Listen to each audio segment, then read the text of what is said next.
Imagine that you are missing. Not just lost, but gone. Dad! And then 8 years later, you are found. Not in the forest, not at the bottom of a lake, but in an abandoned mine, welded shut from the inside. You are sitting, leaning against the wall, next to your loved one. It looks as if you have simply fallen asleep, but you are dead, and the bones in your legs are broken. This is a true story that is more terrifying than any movie. If you want to hear more real-life mysteries, be sure to follow and stay tuned. This is not a story about monsters from the movies. It's the real story of Sarah and Andrew. It is a story about how a 3-day trip to the desert turned into an 8-year mystery, the answer to which turned out to be more terrifying than anyone could have imagined. This story began in 2011. Sarah and Andrew were an ordinary couple from Colorado. She was 26. He was 28. They weren't extreme sports enthusiasts or experienced survivalists. They were just two people who loved each other and wanted to spend a weekend away from the city. Their plan was as simple as could be. Take their old but reliable car, drive to the desert lands of Utah. Pitch a tent there for 3 days and 2 nights. Take pictures of the scenery, and just be together. They chose a specific location not far from an area where uranium was actively mined in the mid-9th century. Now, all that remains there are abandoned mines, rusting equipment, and roads that have long since disappeared from official maps. For them, it was just exotic, an opportunity to see something unusual and take unique photos. They weren't looking for adventure, let alone trouble. Before leaving on Friday morning, Sarah wrote a message to her sister. "We're leaving. We'll be back on Sunday evening. Love you." That was the last message any of their loved ones received. They packed water, food, a tent, sleeping bags, the standard tourist kit. They didn't take any special equipment for exploring mines or anything like that, because they had no intention of doing so. They were only interested in the surface, only in the views of the desert at sunset. The weekend passed. Sunday evening came. Sarah and Andrew did not return. At first, no one panicked. Maybe they were delayed. Maybe there was bad reception somewhere. These things happen. But when they both failed to show up for work on Monday, their relatives sounded the alarm. Calls to their phones were immediately diverted to voicemail. Friends they had been in contact with confirmed that they had gone to Utah, to the area of the old mines. The family immediately contacted the police, and a search operation was organized that same day. At first, everyone was hopeful. Police, volunteers, dozens of people combed the area. The desert in Utah is a huge, almost endless space. Canyons, rocks, dry riverbeds. Finding 2 people here is like looking for a needle in a haystack. Searchers in cars and ATVs checked all known and abandoned roads. A helicopter was sent up, circling the area for hours trying to spot any sign. A car, a tent, a campfire. But the days passed, and there were no clues. None at all. No one had seen their car. No one had encountered a couple like them. It was as if they had vanished into thin air as soon as they left their city. Hope began to fade with each passing day. The desert weather does not forgive mistakes. During the day, the heat was unbearable, and at night it was cold. If they ran out of water or simply got lost, their chances of survival were dwindling by the hour. The police began to consider other possibilities. Maybe they never made it to Utah. Maybe they decided to run away and start a new life. But this theory was quickly dismissed. Their bank accounts were untouched. Their credit cards had not been used. They had left their pets at home and asked a neighbor to look after them. People who plan to disappear forever don't do that. The criminal theory also seemed unlikely. There were almost no people in the area. It was the middle of nowhere. The likelihood of a random attack was extremely low. The search continued for almost a week. Volunteers and family members did not give up. But the police were already preparing to wind down the active phase of the operation. And then, on the 7th day, when hope was almost gone, a helicopter pilot noticed a glint in the sun. It was not just a glint, it was flashing lights. Sarah and Andrew's car was found. It was parked on one of those abandoned roads that were barely visible on the ground. The road led toward old uranium mines and ended after a few miles. The car was in the middle of the track as if it had just been abandoned. The first thing that caught the eye of the group that arrived at the scene was the hazard lights. The battery was almost dead and the lights were flickering dimly. It was strange. Hazard lights are turned on when there is a breakdown or stop. That meant that when the car stopped, Sarah and Andrew were next to it. The police inspected the car. There were no signs of a break-in, no damage from an accident. The doors were unlocked. Inside, everything looked as if the owners had stepped away for a couple of minutes. There was a map of the area on the passenger seat next to an empty water bottle. Andrew's phone was found in the glove compartment. Experts later confirmed that there were no missed calls on it, no attempts to call emergency services, or anyone close to him. The battery was more than half charged. But the most important find was the navigation system. It was turned on, and the screen showed a route that led further along this deserted road to one of the old mines. This discovery gave hope and raised even more questions. Why didn't they call? Perhaps there was simply no cell phone reception in the area, and they knew it. But then why was the car abandoned? The police checked the tank. It was completely empty. That explained why they had stopped. They had simply run out of gas. They turned on the hazard lights so they would be visible. That made sense, but where did they go next? And why did the navigator point to a specific mine? Maybe they hoped to find help there, or shelter from the sun. The search team, encouraged by the discovery, immediately set off along the route indicated by the navigator. They walked along a barely visible path scorched by the sun. There was not a soul around, only the wind and the echoing silence of the desert. For a couple of miles, they reached their destination. It was the entrance to an old uranium mine. An ordinary, unremarkable descent into the rock, littered with rusty scrap metal and old boards. The entrance was narrow, but it was possible for a person to pass through. The searchers cautiously examined everything around them, but they found nothing. No traces, no belongings, no signs that people had been there recently. The wind and sand over the past few days could have covered any footprints. The rescuers shouted their names several times into the darkness of the mine, but there was only silence in response. Going deeper without special equipment was deadly dangerous. Old mines are labyrinths where a collapse can happen at any moment, or you can be poisoned by accumulated gases. Search of the surrounding area also yielded nothing. They combed every meter within a radius of several miles from the car and the mine entrance. No tents, no sleeping bags, no campfire, nothing at all. It was inexplicable.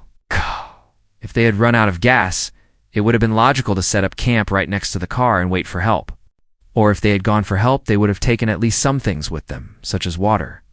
But all their basic equipment, the tent, sleeping bags, food supplies, had simply disappeared, just like Sarah and Andrew themselves. After this discovery, the active search continued for several more days, but to no avail. The police could not send people deep into the unstable mine without direct evidence that the couple was inside. It would have been an unjustified risk. Gradually, the search operation was wound down. Sarah and Andrew's case was classified as missing. Their photos were posted on bulletin boards and written about in local newspapers. Their families hired private investigators, but even they couldn't find any new leads. Months passed, then years. The story of Sarah and Andrew became one of those dark legends told around the campfire, a mystery covered in desert dust. It seemed that no one would ever know the answer to the question of what had happened to them. The car with an empty tank and the navigator pointing to a dark hole in the rock remained the only silent witnesses to their last journey. And for 8 long years, complete and utter silence reigned in this case. 8 years have passed. For most people, the story of Sarah and Andrew has become just another unsolved mystery, a sad reminder of how dangerous the wilderness can be. The families continue to live with an unhealed wound without answers and without even the opportunity to bury their loved ones. The case gathered dust in the archives under the label cold. And so, it would have remained had it not been for 2 local residents who in 2019 decided to earn some extra money by collecting scrap metal. These guys were neither detectives nor adventurers. They simply knew that there was a lot of abandoned equipment left in the area of the old uranium mines that could be cut up and sold. They drove their old pickup truck along the same forgotten roads where they had once found the missing couple's car. Their destination was the very mine that Andrew's navigator had pointed to. Not because they knew about this detail, but simply because it was a large site where they hoped to find a lot of metal. When they drove up to the entrance, they saw the same thing the searchers had seen 8 years ago. A hole in the rock littered with debris, but something was wrong. The entrance, which had previously been simply littered with junk, now looked sealed. Someone had dragged a large rusty sheet of thick metal here and somehow secured it, piling stones and beams on top of it. It was strange. It was usually mines are either left open or sealed with concrete and warning signs posted. This looked as if someone had hastily but very securely tried to hide something or prevent someone from getting inside. For metal hunters, this sheet itself was prey. They brought a gas cutter with them. They spent several hours in the heat cutting a passage in the sheet large enough to crawl through. When they finally finished, the opening emitted a musty, cold, and completely still air. The kind of air that only exists in places that have been sealed for many years. One of the men shone a powerful flashlight inside. At first, the beam revealed only bare stone walls, covered with dust, and a floor strewn with small stones. The shaft went straight into the rock. He moved the beam further, peering into the darkness, and then the light stopped. At the far end of this small first chamber, about 15 meters from the entrance, were two figures. They were just sitting on the floor, leaning their backs against the wall, their heads slightly bowed. They were sitting very close to each other. The man with the flashlight didn't understand what he was seeing at first. Maybe they were mannequins or some kind of trash that looked like people from a distance. He called out to his partner. His partner also looked inside and froze. They both stared silently into the darkness, and then one of them said quietly, "Those are people." There was no panic, just shock. The poses were too calm. There was no blood, no signs of a struggle, just two people who seemed to have sat down to rest in the cool air and fallen asleep. But both understood that people don't sleep in a sealed mine. They immediately drove several miles until they got a cell phone signal and called the police. The news of the discovery in the old mine shook the entire state. The police officers who had worked on Sarah and Andrew's case 8 years ago immediately understood what place they were talking about. An investigation team and forensic experts were dispatched to the site. It was difficult to work inside. The air was stale and the place itself was oppressive in its silence. The scene they saw was exactly as the metal hunters had described it. Two people, a man and a woman, sitting, leaning against the wall. Their clothes, ordinary hiking clothes, were decayed from age, but not torn. There were no personal belongings around them, no backpacks, no water, nothing, just bare rock and dust. The bodies were heavily mummified, due to the dry air in the mine which had preserved them in this position. Sarah and Andrew's families were informed of the terrible discovery, and soon DNA analysis confirmed what everyone already knew. It was them. The 8-year search was over. The mystery of their whereabouts had been solved. But from that moment on, a new, even more terrifying mystery began. What had happened to them inside that mine? The investigation began a detailed examination of the scene and the bodies, and immediately a series of oddities emerged that did not fit into any logical explanation. First, there were no injuries on the bodies or clothing that would indicate an attack. No cuts, no bullet wounds, no signs of a struggle. Second, the scene itself. They were sitting calmly. It didn't look like they were panicking, trying to get out, or calling for help. They were just sitting there. But the most important and shocking fact was established by the medical examiner during the autopsy. Both Sarah and Andrew had broken bones in their legs, multiple fractures of the shins and feet. These were serious injuries that could not have occurred on their own. Such injuries are sustained when falling from a great height. How did this fit with the absence of other injuries and their calm posture?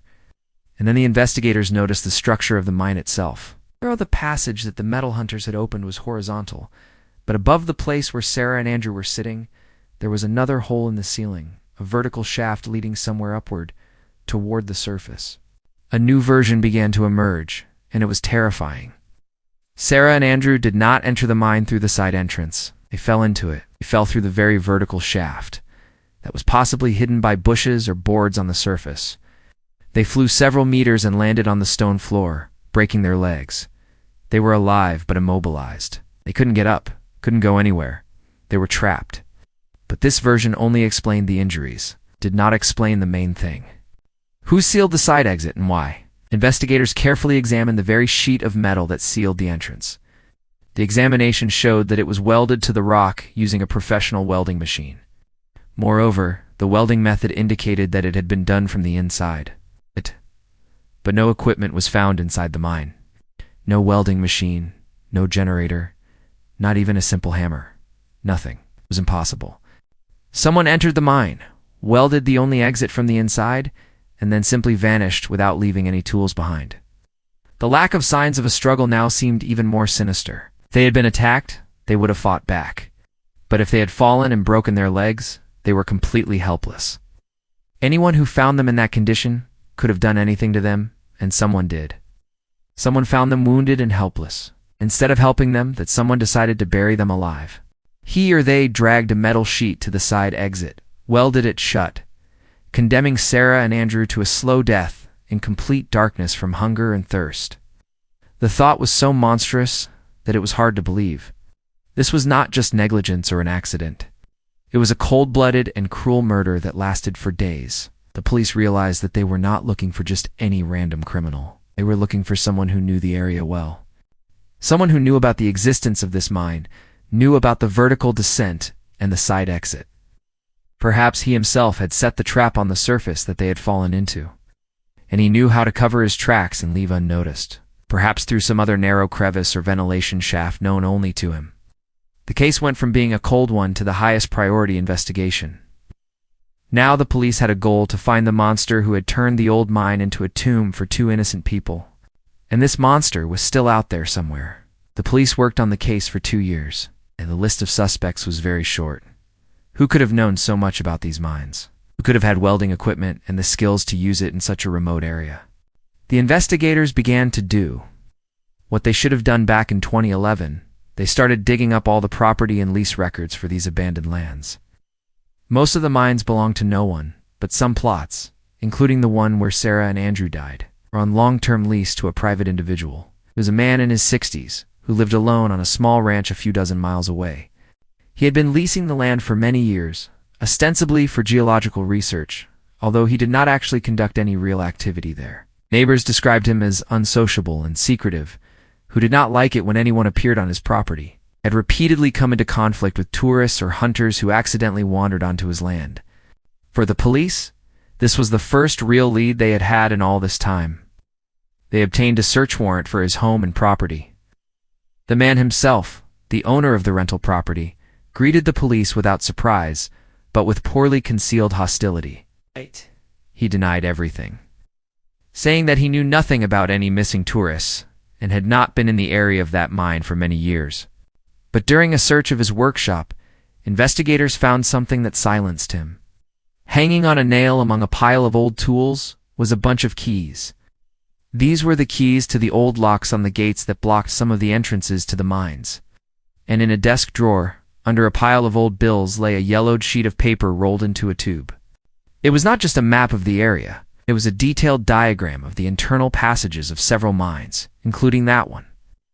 The diagram marked not only the main entrance and the vertical shaft, but also several narrow ventilation tunnels that even the Mines Supervision Service did not know about. One of these tunnels led to the surface almost a mile from the main entrance. This was the answer to the question of how the killer could have disappeared after sealing the exit from the inside. He had his own secret way out. When he was shown this diagram, the man realized that it was useless to deny it, and he spoke, but it was not remorse. He told his version of events dryly and emotionlessly. That day he was patrolling his territory and heard screams. He followed the sound and found 2 people in the mine. They had fallen into an old pit that he himself had once covered with rotten boards to keep animals out. He saw that they were alive but injured. They were on his land, strangers, intruders. In his twisted mind, they were not victims, but a problem. He did not talk to them, just walked away silently. He returned to his ranch, took a welding machine and a generator, loaded everything into his pickup truck, and drove to the side entrance of the mine. He did not consider himself to be killing them. In his logic, he was simply securing his property. He welded the exit shut so that outsiders would no longer climb where they shouldn't. He admitted that he blocked the entrance, but he denied murder to the end, insisting that they were to blame because they had trespassed on his property, simply locked the door behind the intruders. The fact that 2 wounded people were dying in darkness and agony behind that door did not seem to bother him. Trial was not long. There was more than enough evidence. Prosecutors did not bring a direct charge of intentional murder. It It was difficult to prove that he wanted them dead. The official version, as stated in the verdict, was as follows. Intentional abandonment and danger, resulting in the death of 2 persons. For finding the wounded Sarah and Andrew, and instead of helping them, condemning them to a painful death by sealing them in a stone bag, he received 18 years in prison. The mystery that had tormented everyone for almost 10 years was solved. Behind this terrible and inexplicable disappearance were neither the mystical forces of the desert nor serial killers from movies. There was only one person, a person whose paranoid hatred of strangers proved stronger than ordinary human compassion. The story of Sarah and Andrew ended not on the day they disappeared and not even on the day their bodies were found. It ended the moment justice named the person who left them to die in the cold darkness of an abandoned mine. The story of Sarah and Andrew is a chilling reminder that the most terrifying monsters are on hiding in the dark, but are sometimes standing right in the light.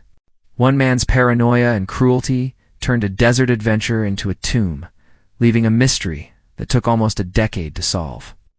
If you believe these stories need to be told, please like this video and subscribe for more investigations into the unknown.